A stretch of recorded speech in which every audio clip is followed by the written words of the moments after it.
تو جب کبھی اللہ نہ کرے کوئی مصیبت آ جائے، کوئی تکلیف آ جائے، کوئی ہمارا عزیز ہم سے رخصت ہو جائے، یا ہمیں کوئی بیماری لاحق ہو جائے، ہم بیمار پڑ جائیں، تو ایسے موقع پر ہمیں شور شرابہ شکوہ شکایت کرنے کی ضرورت نہیں۔ قرآن نے ہمیں ایسے جملے کو کہنے کی تاکید فرمائی اور ایسے جملے کی طرف ہمیں اشارہ فرمایا کہ مصیبت کے پہنچتے وقت اللہ کا کوئی بندہ اس جملے کو اپنی زبان سے ادا کر لے تو اللہ عز و جل اس پر اپنی رحمتوں کی بارشیں نازل فرما دیتا ہے۔ قرآن کہتا ہے الذین اذا اصابتہم مصیبہ، جب ان کو کوئی مصیبت پہنچی، قالو تو انہوں نے کہا، وہ کہیں انا للہ و انا الیہ راجعون، ہمارا مال اللہ کے لیے اور اسی کی طرف ہمیں پھرنا ہے۔ بظاہر یہ ایک چھوٹا سا جملہ نظر آتا ہے انا للہ و انا الیہ راجعون، اور مسلم معاشرے کے اندر یہ جملہ اس وقت زبان سے ادا کیا جاتا ہے جب کسی کا انتقال ہوتا ہے۔ تو آج میں آپ کو یہ بتا دوں کہ کیا یہ جملہ خالص کسی کے انتقال کے وقت ہی پڑھنے کا ہے یا کب پڑھنے کا ہے؟ تو میرے پیارے آقا صلی اللہ تعالی علیہ وسلم کے پیارے دیوانوں، جب بھی کوئی مصیبت پہنچ جائے، کوئی بھی مصیبت، مال چوری ہو گیا، انا للہ و انا الیہ راجعون، پیر میں کانٹا چبھ گیا، انا للہ و انا الیہ راجعون، کوئی بھی مصیبت پہنچ جائے، کوئی ایکسیڈنٹ، انا للہ و انا الیہ راجعون۔ اب اس کا فائدہ کیا ہے؟ اس سلسلے میں میں آپ کے سامنے 4 حدیثیں پیش کرنے کی سعادت حاصل کرتا ہوں، کم و بیش۔ حضرت ام سلمہ ام المؤمنین، حضرت ام سلمہ رضی اللہ تعالی عنہ فرماتی ہیں کہ رسول اعظم صلی اللہ تعالی علیہ وسلم سے میں نے سنا کہ آقا کریم صلی اللہ علیہ وسلم نے ارشاد فرمایا، جب کوئی مصیبت پہنچے تو پڑھو انا للہ و انا الیہ راجعون، اور ساتھ ہی ساتھ یہ دعا بھی، اللہم اجرنی فی مصیبتی واخلف لی خیرا منہا۔ تو حضرت ام سلمہ رضی اللہ تعالی عنہ کہتی ہیں کہ سرکار صلی اللہ علیہ وسلم نے یہ تعلیم فرمائی، اور میرے جو شوہر تھے ابو سلمہ، وہ مجھے بہت چاہتے تھے اور بڑے بہترین انسان تھے۔ اب جب ان کا انتقال ہوا تو میں نے انا للہ و انا الیہ راجعون پڑھا، اور اس کے بعد یہ دعا پڑھی، اللہم اجرنی فی مصیبتی واخلف لی خیرا منہا، اے اللہ میری مصیبت پر مجھے اجر عطا فرما، اور جو میری چیز ضائع ہو گئی، چلی گئی، اس سے بہتر مجھے عطا فرما۔ تو ام سلمہ کہتی ہے میں نے یہ پڑھ تو لیا، پھر میرے ذہن میں یہ خیال آیا کہ میرے شوہر ابو سلمہ تو مجھے بہت چاہتے تھے، بہت اچھے انسان تھے، ان جیسا اچھا انسان کون ہو سکتا ہے؟ سرکار صلی اللہ علیہ وسلم کے اولین حضور پر قربان ہونے والوں میں وہ تھے۔ اب جب حضور صلی اللہ علیہ وسلم نے فرمایا کہ انا للہ و انا الیہ راجعون اور اللہم اجرنی فی مصیبتی واخلف لی خیرا منہا، اس کے پڑھنے سے اس سے بہتر چیز تمہیں اللہ عطا کر دے گا، تو میرے شوہر سے بہتر کون ہوگا؟ لیکن سوچا انہوں نے کہ چلو میں پڑھ لیتی ہوں، انہوں نے پڑھ لیا۔ تو کچھ دنوں کے بعد حضور نے اپنا پیغام شادی کا بھیج دیا۔ اپنا پیغام بھیج دیا۔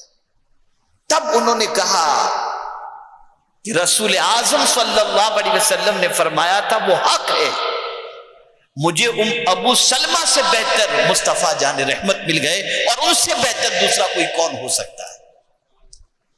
ہمیں مصیبت میں ماتم کرنے کی اجازت نہیں ہے، شور شرابے کی اجازت نہیں ہے، چلانے کی اجازت نہیں ہے، گریبان پھاڑنے کی اجازت نہیں ہے، بلکہ ہمیں جو تعلیم دی گئی اس تعلیم پر عمل کرنے کی ضرورت ہے۔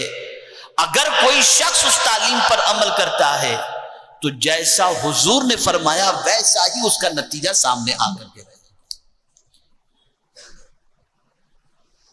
اب مصیبت آئی تھی 2 سال پہلے، دوستوں کے ساتھ بیٹھے ہیں اور پھر اس مصیبت کا ذکر چھڑ گیا۔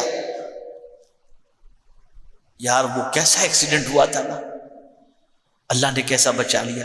اب وہ حادثے کو یاد کر کے اس وقت اگر کسی نے پڑھ لیا انا للہ و انا الیہ راجعون، تو فرمایا گیا آقا کریم صلی اللہ علیہ وسلم ارشاد فرماتے ہیں اس کو اللہ تعالیٰ اجر و ثواب سے مالا مال فرما دے گا۔ صرف مصیبت یاد آ کر کے آئے اس وقت بھی اگر کوئی انا للہ و انا الیہ راجعون پڑھ لے تو اللہ تعالیٰ اسے ثواب سے مالا مال فرما دیتا ہے۔ اور کسی کا عزیز اس دنیا سے چلا گیا، بچے کا انتقال ہو گیا، ماں کا انتقال ہو گیا، باپ کا انتقال ہو گیا، رشتہ دار کا انتقال ہو گیا، تو عام طور پر آج ہمارے معاشرے میں یہ چیز رائج ہو چکی ہے بہت سارے علاقوں میں کہ بعض رلانے والے اور رونے والے بلائے جاتے ہیں اور ایسے جملے کہے جاتے ہیں جس سے خود بخود آنکھ سے آنسو نکلیں اور آدمی رونا دھونا، اب کیا ہوگا، یہ چلا گیا، اس کے بغیر کیسے جئیں گے، اور نہ جانے کیا کیا کہا جاتا ہے۔ اب یہ حدیث شریف آپ سماعت فرمائیں۔ آقا کریم صلی اللہ علیہ وسلم ارشاد فرماتے ہیں کہ جب کسی کا کوئی قریبی فوت ہو جاتا ہے تو اللہ تعالیٰ فرشتے سے فرماتا ہے تو نے فلاں کی روح قبض کر لی؟ وہ کہتا ہے ہاں میں نے روح قبض کر لی۔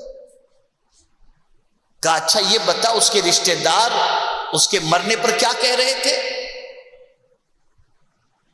تو فرشتے عرض کرتے ہیں کہ مولا وہ یہ کہہ رہے تھے انا للہ و انا الیہ راجعون، بس میرے رب کو پیار آتا ہے۔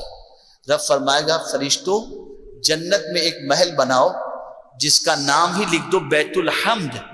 اب جن لوگوں نے اس بندے کی روح قبض کرنے کے بعد اس کی جدائی پر انا للہ و انا الیہ راجعون پڑھا انہیں جنت کا وہ محل عطا کر دیا۔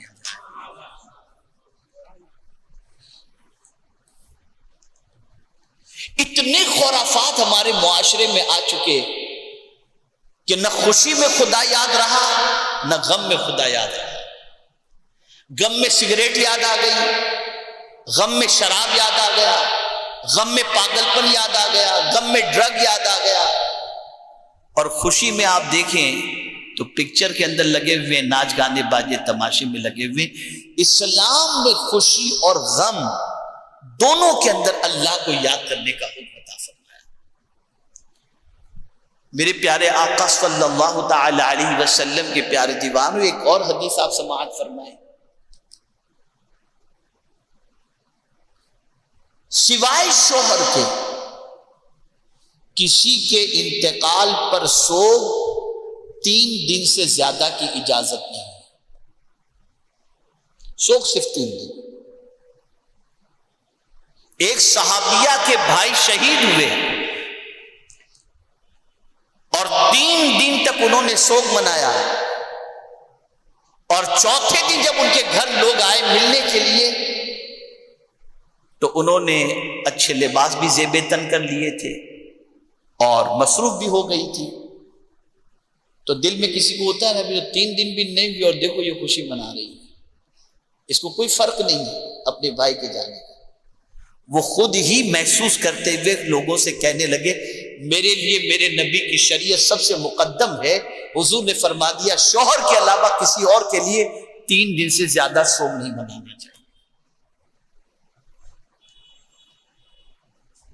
میرے پیارے آقا صلی اللہ تعالی علیہ وسلم کے پیارے دیوانوں، حضرت عبداللہ ابن عباس رضی اللہ تعالی عنہما فرماتے ہیں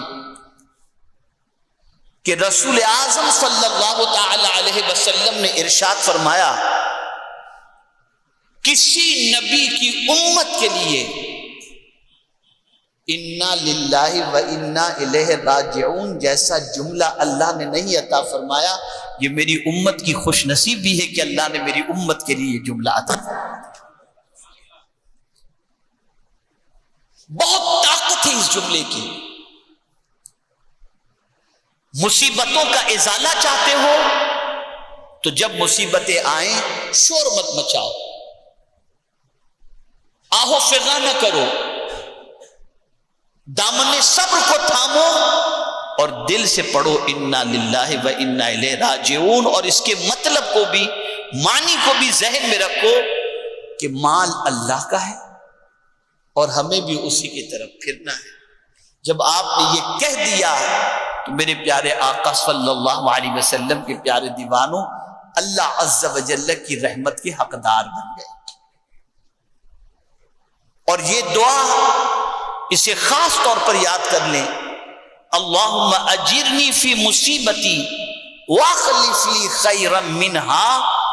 اس دعا کی تاثیر یہ ہے کہ جب کوئی مصیبت میں اس دعا کو پڑھ لیتا ہے تو اللہ تعالیٰ اس کی جو چیز گئی جس کے عوض کے اندر صبر کر کے وہ یہ دعا پڑھتا ہے، اللہ گئی ہوئی چیز سے بہتر اسے عطا فرماتا ہے.